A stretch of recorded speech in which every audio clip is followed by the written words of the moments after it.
রাস্তা মেরামতের দাবিতে বিক্ষোভ বিজেপি কর্মীদের। শিলিগুড়ির বিধাননগরের শান্তিপাড়া এলাকার ঘটনা। এনবিডিডি থেকে রাস্তা মেরামতের অনুমোদন পেলেও শুরু হয়নি কাজ। ফোন লাইনে রয়েছেন প্রতিনিধি পিকাই ঘোষ। পিকাই, কি অভিযোগ? তাহলে তোমাকে প্রথমেই জানিয়ে রাখি যে ফাঁসিদা ব্লকের যে বিধাননগর রয়েছে, বিধাননগর থেকে শান্তিপাড়া যেতে যে রাজ্য সড়ক, সেই রাজ্য সড়ক দীর্ঘদিন ধরে কিন্তু বেহাল অবস্থায় পড়ে রয়েছে। স্থানীয় এবং যাতায়াতকারীদের অভিযোগ যে রাস্তার পাশে যে সমস্ত নিকাশি নালাগুলি রয়েছে সেগুলি কিন্তু বেহাল অবস্থায় থাকার কারণেই কিন্তু এই নিকাশি নালার জল উপচে পড়ছে রাস্তার উপরে, যার ফলে কিন্তু সমস্যায় পড়তে হয় স্থানীয়দের। রাস্তার উপরে বড় বড় গর্ত, যার জন্যই কিন্তু মাঝে মধ্যেই কিন্তু দুর্ঘটনার কবলে পড়তে হচ্ছে সাধারণ মানুষকে।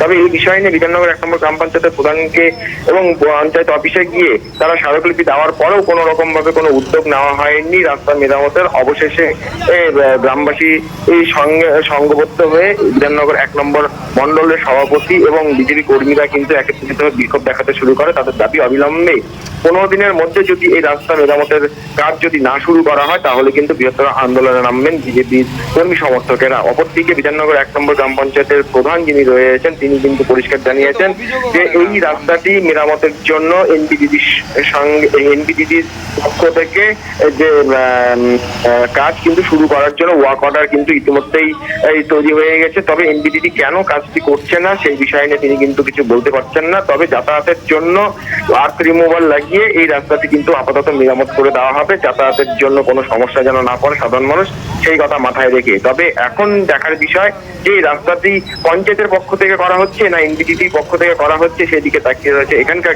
গ্রামবাসীরা। বেশ, ধন্যবাদ পিকাই। ফোন লাইনে ছিলেন প্রতিনিধি পিকাই ঘোষ। কি বলছেন স্থানীয়রা শুনবো এবং পঞ্চায়েত প্রধানের তরফ থেকে কি প্রতিক্রিয়া শুনবো। দেখুন, বিগত প্রায় 6 মাস ধরে এই বিধাননগরের কেন্দ্রবিন্দু শান্তিপাড়ার মোড়ে রাস্তাটার অবস্থাটা দেখতে পাচ্ছেন যে বেহাল অবস্থায় আছে। আমরা 6 মাস ধরেই এই রাস্তাটা মেরামত করার জন্য আমরা বিধাননগর 1 নম্বর গ্রাম পঞ্চায়েতের আমরা ধর্ণা দিয়েছি। আমরা বলেছি, বারে অনুরোধ করেছি যে আপনারা এই রাস্তাটা সারাই করুন, না হলে স্কুলের বাচ্চা থেকে শুরু করে এখানকার সাধারণ মানুষের প্রতিদিন হয়রানির শিকার হতে হচ্ছে। এই রাস্তা বিগত 4 থেকে 5 বছরের উপরে এই পরিস্থিতিতে আছে। তো আমরা কার কাছে যাব? এর আগে একটা মাঠ পিটিশন জমা দিয়েছিলাম পঞ্চায়েতে, তারপরে বিন্দুমাত্র কিছু পঞ্চায়েত থেকে সাড়া পায়। ওই রাস্তা নিয়ে যে শান্তিপাড়া রাস্তা, যে ওইখানকার পাবলিকরা আসছিল আমার কাছে মাছ পিটিশন দিতে, আমরাও দেখলাম ওইখানে আগেবার জেসিপি লাগাই আমরা ঠিক করছিলাম, কিন্তু এখন বর্ষা এমনি আসতেছে যে জল ওইখান থেকে কোথাও যাচ্ছে না। তো ওই রাস্তাটা এনবিডিডি থেকে হয়ে গেছে। তো আমরা তো পঞ্চায়েত থেকে যতটুকু হচ্ছে আমরা করতে পারতেছি, কিন্তু এখানে জল জমা হামেশা জল জমা থাকে, সেজন্য আমরা এখন পাবলিকের জন্য একটু হাঁটাচলা করার জন্য আমরা রাস্তা করতে